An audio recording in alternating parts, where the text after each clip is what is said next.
30 अप्रैल 2025 को जागरण जोश में छपी एक न्यूज के अनुसार इस साल रेलवे में नॉन टेक्निकल पोस्ट के लिए अंडर ग्रेजुएट और ग्रेजुएट लेवल की 11,558 वैकेंसी निकली थी। इन पोस्ट के लिए 1,21,00,000 से अधिक कैंडिडेट्स ने अप्लाई किया, जिसमें से ग्रेजुएट लेवल की पोस्ट के लिए 58,40,000 से अधिक कैंडिडेट्स ने अप्लाई किया था। शिक्षा.com वेबसाइट के अनुसार वर्ष 2018-19 में 8,79,000 कैंडिडेट्स ने IBPS बैंक PO एग्जाम के लिए रजिस्टर्ड किया था, जिसमें से 6,58,000 कैंडिडेट्स ने एग्जाम दिया, यानी लगभग 25% कैंडिडेट्स ने IBPS बैंक PO का एग्जाम नहीं दिया। 2021-22 में बैंक PO की जॉब के लिए अप्लाई करने वाले कैंडिडेट्स और एग्जाम देने वाले कैंडिडेट्स की संख्या और कम हो गई। 2021 में 5,74,000 कैंडिडेट्स ने बैंक PO एग्जाम के लिए रजिस्टर किया था, लेकिन एग्जाम दिया केवल 4,37,000 कैंडिडेट्स ने, यानी लगभग 24% कैंडिडेट्स ने एग्जाम नहीं दिया। 2018-19 के कंपैरिजन में 2021-22 में 34% कम कैंडिडेट्स ने बैंक PO का एग्जाम दिया। कॉलेज सर्च वेबसाइट के अनुसार इस साल IBPS बैंक PO के एग्जाम के लिए 12,35,000 कैंडिडेट्स ने अप्लाई किया था, लेकिन लगभग 4,80,000 कैंडिडेट्स ही एग्जाम में अपीयर्ड हुए, यानी 60% कैंडिडेट्स ने बैंक PO का एग्जाम नहीं दिया। वहीं यदि SSC CGL एग्जाम की बात करें तो वर्ष 2013-14 में लगभग 1,46,00,000 कैंडिडेट्स ने एग्जाम के लिए अप्लाई किया था। 2021-22 में ये संख्या बढ़कर लगभग 1,98,00,000 हो गई। अड्डा 247 वेबसाइट के अनुसार SSC CGL एग्जाम के लिए हर साल लगभग 30 लाख कैंडिडेट्स अप्लाई करते हैं, जिसमें से एग्जाम लगभग 15 लाख कैंडिडेट्स देते हैं। इन आंकड़ों से यह स्पष्ट है कि SSC CGL और ग्रेजुएट लेवल रेलवे एग्जाम में अपीयर होने वाले कैंडिडेट्स बैंक PO एग्जाम देने वाले कैंडिडेट्स से कई गुना अधिक है। मेरे 9.5 साल के बैंकिंग करियर में मैंने बहुत से बैंक PO को SSC या कोई दूसरी सरकारी नौकरी में स्विच करते देखा है, लेकिन इसका उल्टा नहीं देखा। यानी मुझे ऐसा कोई भी पर्सन नहीं मिला जो SSC, रेलवे या कोई दूसरी सरकारी नौकरी छोड़कर बैंक की नौकरी में आया हो। बैंक ऑफिसर की जॉब को छोड़कर दूसरी जॉब में स्विच करना ये तो है ही, साथ ही में मैंने बहुत से सीनियर बैंक ऑफिसर्स को VRS यानी वॉलंटरी रिटायरमेंट लेते हुए देखा है। कोरा और रेडिट पर बहुत से लोगों ने लिखा है कि बहुत से स्टूडेंट्स बैंक PO की जॉब को लास्ट ऑप्शन रखते हैं। आइए डिटेल में जानते हैं कि क्या बैंक PO की जॉब अपना आकर्षण खो चुकी है। क्या स्टूडेंट्स में बैंक अधिकारी की जॉब अब लास्ट ऑप्शन बनकर रह गई? क्यों बैंक में ऑफिसर की पोस्ट पर सिलेक्शन होने के कुछ समय बाद लोग रिजाइन कर रहे हैं?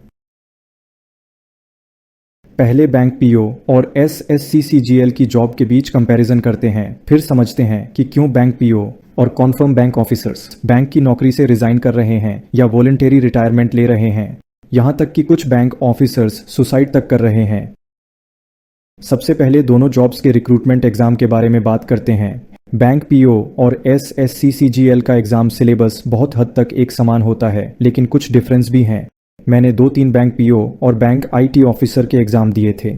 इनमें से एक पब्लिक सेक्टर बैंक में एज एन IT ऑफिसर मेरा सिलेक्शन हो गया था। मैंने कभी भी SSC CGL का एग्जाम नहीं दिया, इसीलिए SSC CGL के एग्जाम और जॉब के बारे में मैंने इंटरनेट, कोरा, रेडिट और यूट्यूब से इंफॉर्मेशन कलेक्ट की है। SSC CGL की जॉब से रिलेटेड यदि कोई इन्फॉर्मेशन सही नहीं है या पार्शली सही है तो कमेंट में अवश्य बताइए। इंटरनेट पर बहुत से स्टूडेंट्स ने लिखा है कि दोनों एग्जाम्स में समानता भी है और डिफरेंस भी। ये कह पाना मुश्किल है कि कौन सा एग्जाम टफ है, क्योंकि बैंक PO के कंपैरिजन में SSC CGL एग्जाम का सिलेबस अधिक है, लेकिन बैंक PO में स्पीड और एक्यूरेसी बहुत अच्छी होनी चाहिए। SSC CGL एग्जाम में 2016 से इंटरव्यू राउंड हटा दिया है, लेकिन बैंक PO में इंटरव्यू होता है। इंटरव्यू पैनल में कम से कम 4 इंटरव्यूअर होते हैं। SBI में तो ग्रुप डिस्कशन भी होता है। इसीलिए दोनों जॉब्स के पूरे एग्जाम प्रोसेस को ध्यान में रखकर मुझे लगता है कि वाकई में ये कह पाना कठिन है कि कौन सा एग्जाम अधिक टफ है। SSC CGL में इंटरव्यू राउंड नहीं है, लेकिन एग्जाम सिलेबस बहुत वास्ट है।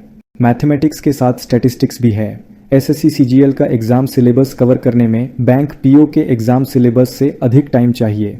वहीं दूसरी ओर बैंक PO में भले ही सिलेबस उतना वास्ट नहीं है, लेकिन कैंडिडेट्स को इंटरव्यू राउंड के लिए भी प्रिपेयर करना होता है। इंटरव्यू में कुछ भी पूछा जा सकता है। इंटरव्यू राउंड में ऐसा भी नहीं है कि कुछ भी रटा रटाया बोल दो। बहुत से लोग रिटन एग्जाम कई बार निकाल लेते हैं, लेकिन इंटरव्यू में रह जाते हैं, क्योंकि 4 सीनियर एक्सपर्टीज को एक साथ फेस करना इतना भी आसान नहीं है। यदि रटा रटाया बोला या गलत आंसर दिया या ओवर स्मार्ट बनने की कोशिश की तो चांसेस है कि फाइनल लिस्ट में नाम ना आए। तो पहला कारण जहां तक मुझे लगता है कि बैंक पीओ के कंपैरिजन में स्टूडेंट्स एसएससी, सीजीएल या रेलवे में ग्रुप बी और ग्रुप सी की जॉब को चुनते हैं, यही है कि इंटरव्यू राउंड का झंझट नहीं है। केवल अच्छे से रिटन एग्जाम का सिलेबस कवर करना है, इंटरव्यू की कोई टेंशन नहीं। अब जब नौकरी लग जाती है तो 99% बैंक पीओ की पोस्टिंग पूरे भारत के किसी भी राज्य की ब्रांच में हो सकती है और लगभग 10% बैंक पीओ को प्रशासनिक कार्यालय जैसे जोनल ऑफिस और हेड ऑफिस में नियुक्त किया जाता है। हालांकि ये कोई हार्ड एंड फास्ट रूल नहीं है, जहां भी वैकेंसी होती है वहीं पोस्टिंग मिलती है। सभी बैंक पीओ को 2-3 साल रूरल ब्रांच में काम करना पड़ता है। ये रूरल ब्रांचेस किसी भी राज्य की हो सकती हैं, जहां की भाषा और खान पान बिल्कुल अलग हो। मेरे कॉलीग्स और जूनियर्स जो कि नॉर्थ इंडियन थे ने 2-3 साल तमिलनाडु की रूरल ब्रांचेस में काम किया। इसके बारे में मैंने डिटेल में dark aspect of being bank officer वाली वीडियो में बताया है, इसका लिंक डिस्क्रिप्शन में दिया है। एसएससी, सीजीएल एग्जाम के माध्यम से चयनित होने पर पोस्टिंग पूरे भारत में फैले विभिन्न केंद्रीय सरकारी विभागों और मंत्रालयों में होती है। इनमें इनकम टैक्स, जीएसटी एवं central excise, custom, CBI, IB, मंत्रालयों के सेंट्रल सचिवालय, रेलवे मिनिस्ट्री के ऑफिस, चुनाव आयोग, कैबिनेट सचिवालय, लेबर मिनिस्ट्री, शिक्षा मंत्रालय और अन्य विभिन्न आयोग और ट्रिब्यूनल शामिल हैं। ज्यादातर पोस्टिंग बड़े शहरों जैसे दिल्ली, मुंबई, बेंगलोर, हैदराबाद, कोलकाता, चेन्नई आदि में मिलती है, क्योंकि केंद्रीय विभाग वहीं स्थित होते हैं। कुछ पोस्टिंग होम स्टेट के सेंट्रल गवर्नमेंट ऑफिसेज में भी मिल सकती है, यदि उस विभाग की शाखा वहां मौजूद हो। कुल मिलाकर एसएससी, सीजीएल की पोस्टिंग मुख्यतया भारत सरकार के कार्यालयों, कर विभागों और जांच एजेंसियों में होती है। एसएससी, सीजीएल की नौकरी में कोई रूरल पोस्टिंग नहीं होती है। सेमी अर्बन, अर्बन, सिटीज और मेट्रो सिटीज में पोस्टिंग मिलती है। बैंक पीओ का हर 3-4 साल में ट्रांसफर होते रहता है। ऐसा भी हो सकता है कि 3-4 महीने बाद ही किसी दूसरी ब्रांच में स्टाफ कम होने के कारण वहां ट्रांसफर हो जाए।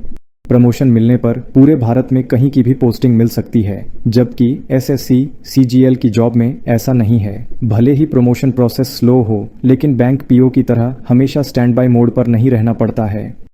बैंक पीओ और एसएससी, सीजीएल के डेस्क वर्क में जमीन आसमान का अंतर है। एसएससी-सीजीएल की नौकरी में ज्यादातर सरकारी ऑफिस में फाइलों, रिपोर्टों और टैक्स से जुड़े काम होते हैं। इनकम टैक्स, जीएसटी या कस्टम में केस की जांच, नोटिस बनाना और रिकॉर्ड अपडेट करना होता है। मंत्रालयों में डॉक्यूमेंटेशन, मीटिंग्स का काम और अलग अलग विभागों के बीच कोऑर्डिनेशन करते हैं। सीबीआई, एनआईए, ईडी जैसी एजेंसियों में वे केस फाइलों का एनालिसिस, रिपोर्ट तैयार करना, डॉक्यूमेंट्स इकट्ठा करना और जांच टीमों की सहायता करते हैं। कैग कार्यालयों में वे ऑडिट, गवर्नमेंट एक्सपेंसेस और अकाउंट्स की रिपोर्टिंग करते हैं।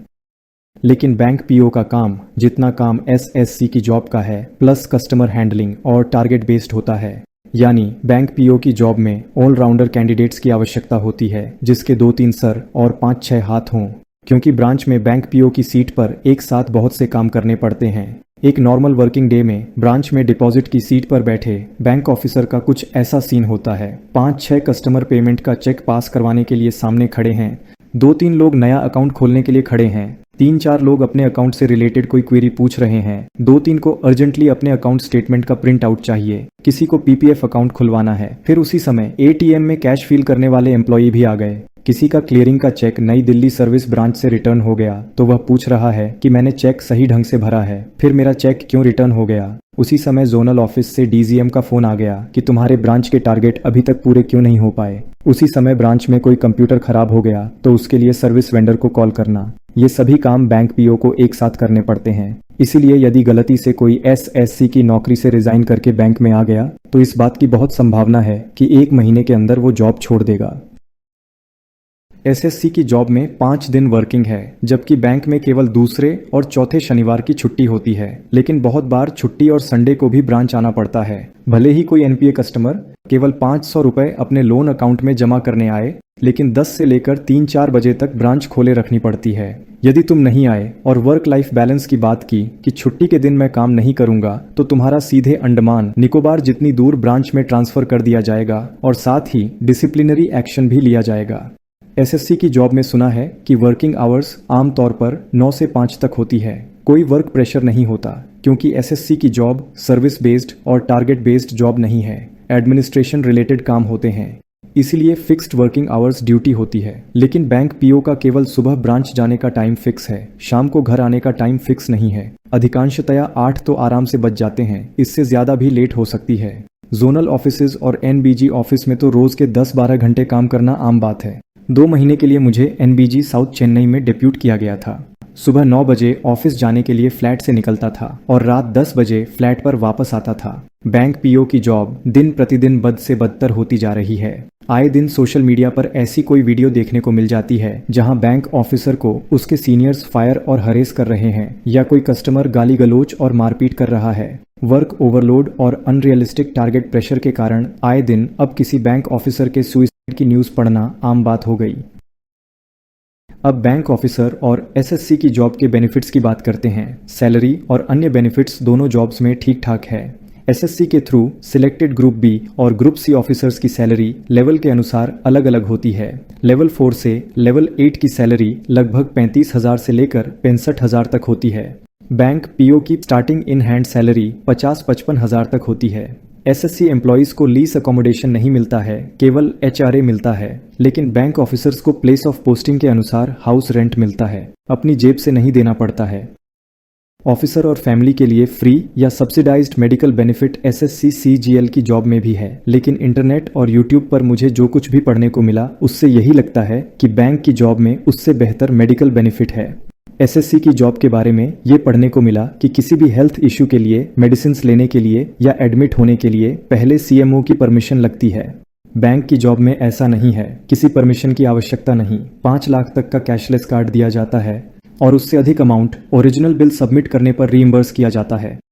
दूसरे अन्य बेनिफिट्स जैसे perks, allowance, incentives, travelling, furniture allowance, transfer compensation आदि ये सभी भी बैंक की नौकरी में बेहतर हैं। लेकिन बहुत ही ज्यादा वर्क प्रेशर और अनरियलिस्टिक टारगेट्स पूरे करने के दबाव के कारण ये सभी बेनिफिट्स अनअट्रैक्टिव बन जाते हैं। बैंक की नौकरी में से यदि ये अनरियलिस्टिक टारगेट्स को हटा दें और ड्यूटी आवर्स को फिक्स्ड 8 घंटे कर दें तो बैंक अधिकारी की नौकरी टॉप की अट्रैक्टिव नौकरियों में शामिल हो जाएगी।